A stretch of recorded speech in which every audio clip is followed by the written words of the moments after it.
A phone? You're so hilarious. What do you need that for? Stop being selfish and foolish. Ethan's got big things ahead. You focus on helping him. Stop trying to be like him. Helping him meant working. At 19, they sat me down one evening, wearing cold expressions, maybe to scare me. You're an adult now. It's time to pull your weight. I'm not going to beat around the bush. Ethan's got a bright future. We need money to support him. I also want to go to college. I can still apply, work part-time or something. No, you're getting a job. The diner on 5th is hiring. Start there. And the supermarket needs night cashiers. You can do both. 2 jobs. They didn't even care to ask how I felt. Anyway, I had no choice, so I started at the diner, scrubbing dishes and waiting tables for 6 hours. Then I'd drag myself to the supermarket, scanning groceries for another 5 hours.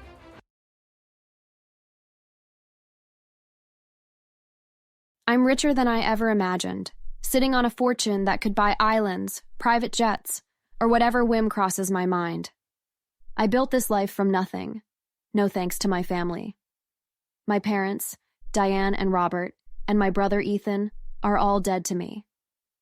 They treated me like a servant, a means to an end, while they worshiped their golden sun. I don't even care where they are now, or how they're suffering. They earned every bit of their misery. You might be wondering why I'm saying all of this. Well, my name is Penelope, and this is the story of how I rose above their cruelty, turned their betrayal into my triumph, and made them regret ever underestimating me. I grew up in a small, run-down house in a nowhere town, the kind of place where dreams literally go to die. The walls were thin, the carpet stained, and the air always smelled of stale coffee and my father's cigarettes. My parents had 2 kids, me, the eldest, and Ethan, 3 years younger. From the day he was born, Ethan was their everything. They'd coo over him, call him their little prince, shower him with toys and attention. And as for me, well, I was the invisible one, the daughter they barely noticed. If Ethan wanted new sneakers, they'd scrape together the money. If I needed a coat for winter, they'd tell me to layer up with old sweaters. I wore clothes from thrift stores, with patched holes in my jeans, while Ethan strutted in brand-name gear, his every whim indulged. I was a really good kid. I worked hard in school, got straight A's, even won a regional science fair with a project I built from scrap parts. My teachers always praised me and told me I was going to be greater in a few years, with how talented and intelligent I was. I dreamed of college, of becoming an engineer, designing bridges or machines. I'd stay up late reading library books about physics, sketching ideas in a tattered notebook. I really thought all my sketches will come to life one day. When I graduated high school, I was so happy. My graduation started as a sad day because my parents refused to show up. Ethan had decided he wanted to go to the park that day, so they chose him. I didn't dwell on it. I brought home college applications after graduation. My heart was so full of hope of finally going to college to pursue my dream. I'd even secured a partial scholarship to a state university. But my parents barely glanced at the forms. College? You must be joking. We don't have that kind of money and you know it. Are you dumb? Don't you know Ethan's starting high school soon? He's the priority. No, look. My scholarship covers half the tuition. I just need help with the rest. Just half. It's not a lot, I swear. Whether it's half or quarter, it's still too much. Ethan needs new supplies, maybe a tutor. Girls don't need fancy degrees.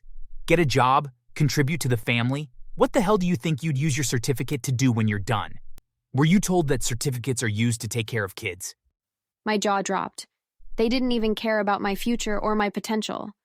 What was their only concern was Ethan, their golden ticket, the one they pinned all their hopes on. That same year, Ethan, at 15, started whining for the latest smartphone. It was a beautiful phone, the latest product of its brand. It was a phone that cost thousands. My parents didn't even hesitate. They took out a loan, drained their savings, and bought the phone for him. Meanwhile, I didn't even have a phone. I'd trek to the library to use their ancient computers for homework, my fingers freezing in winter because I had no gloves. When I asked for a basic phone, just to stay in touch with friends, they scoffed. A phone? You're so hilarious. What do you need that for? Stop being selfish and foolish. Ethan's got big things ahead. You focus on helping him. Stop trying to be like him. Helping him meant working. At 19, they sat me down one evening, wearing cold expressions, maybe to scare me. You're an adult now. It's time to pull your weight. I'm not going to beat around the bush. Ethan's got a bright future. We need money to support him. I also want to go to college. I can still apply, work part-time or something. No, you're getting a job. The diner on 5th is hiring. Start there. And the supermarket needs night cashiers. You can do both. 2 jobs. They didn't even care to ask how I felt. Anyway, I had no choice, so I started at the diner, scrubbing dishes and waiting tables for 6 hours. Then I'd drag myself to the supermarket, scanning groceries for another 5 hours. My feet were always throbbing in my cheap sneakers. 11-hour days, 6 days a week, sometimes 7. I was exhausted, my body aching, my dreams slipping further away. Every paycheck went straight to them. They'd take it without a word of thanks, funneling it into Ethan's endless wants, which were mostly new clothes, a gaming console, private tutors he ignored. He'd lounge at home, playing video games or texting on his fancy phone, while I came home bone-tired. Sucks to be you, huh? Working all day must be rough. Well, I shouldn't be working. I should be in college, and I should have even been saving this money. But they take it from me and give it to you. Yeah, well, I'm the one going places. You're just the help. His words cut so deep, but they also lit a fire in me. I wasn't going to be their doormat forever. 6 months into the jobs, I started saving. I'd slip a few dollars from each paycheck into a sock hidden under my mattress. It wasn't much, just $10 here, $20 there, but I was happy to have my own savings. After a year, I had $2,500 stashed away. I got a small phone out of it. When my parents asked, I told them a customer gave it to me. As for the rest of the money, I didn't know what to do with it until I overheard a coworker at the diner talking about cryptocurrency. He'd put money into some coin and it would multiply. He said it was a gamble, but could pay off huge. I spent nights at the library, researching and learning about everything concerning crypto investments. A few months later, I took a leap and invested $1,000 in a coin. I barely slept. I was always checking and praying I hadn't thrown my savings away. Then the miracle happened. 2 months later, it started climbing. 6 months later, it exploded. My $1,000 turned into $60,000, then $250,000, then nearly $1 million. I was rich, richer than my parents could ever imagine, but I kept it a secret. I cashed out half, left the rest in the coin, and started planning for myself. My parents didn't deserve a penny of it. They'd stolen my youth, my dreams, my chance at college, all to prop up their useless son. I wasn't just going to walk away. I was going to make them pay. One night, I sat them down at the kitchen table. They thought I was handing over my paycheck, like always. But I disappointed them. I'm done giving you money. What are you talking about? You live here for free. You owe us, Penelope. This family needs you. Don't be stupid. You're the one who's stupid. You don't need me, and you know it. I've worked 2 jobs for years, and it all went to Ethan. I'm done. You're just jealous because I'm the one with potential. Potential? You're nothing but a spoiled brat who's never worked a day in his life. I'm not your bank anymore. They erupted. My mom was screaming and accusing me of being ungrateful. My dad slammed his fist on the table, shouting about duty. I watched them without flinching. I'd already rented an apartment across town and packed my few belongings while they were out. But I wasn't done.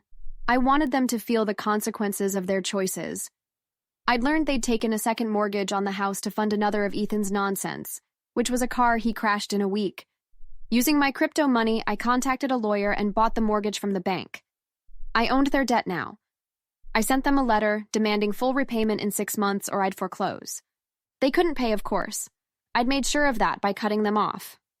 When the deadline hit, I followed through. I had the house foreclosed. Sheriff's deputies showed up and gave them a week to vacate.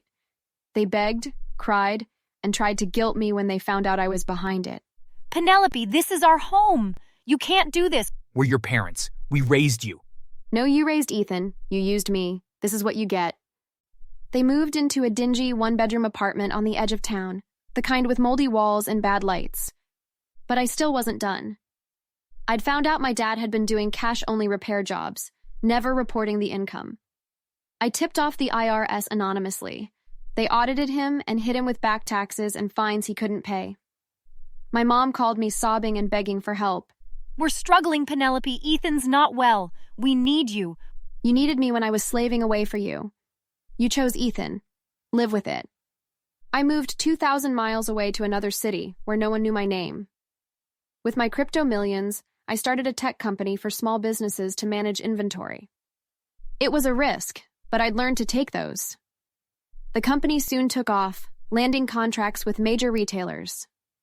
I used the profits to enroll in college, studying engineering at 23. I graduated at 26, top of my class, with a degree I'd earned on my terms. My company grew, and by 30, I was worth tens of millions.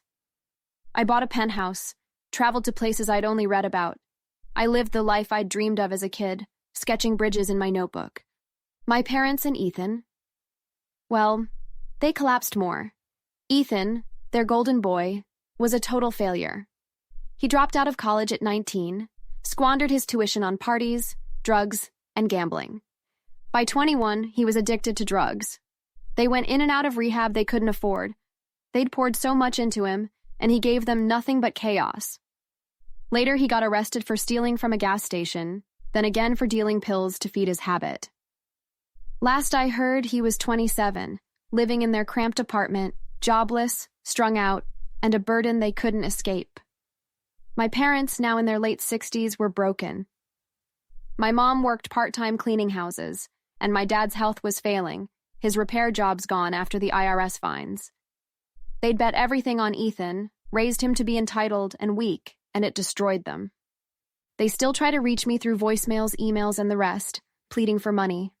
Penelope, we're barely getting by. Ethan's sick. You're doing so well. Please help us. We're family, honey. We made mistakes, but we love you.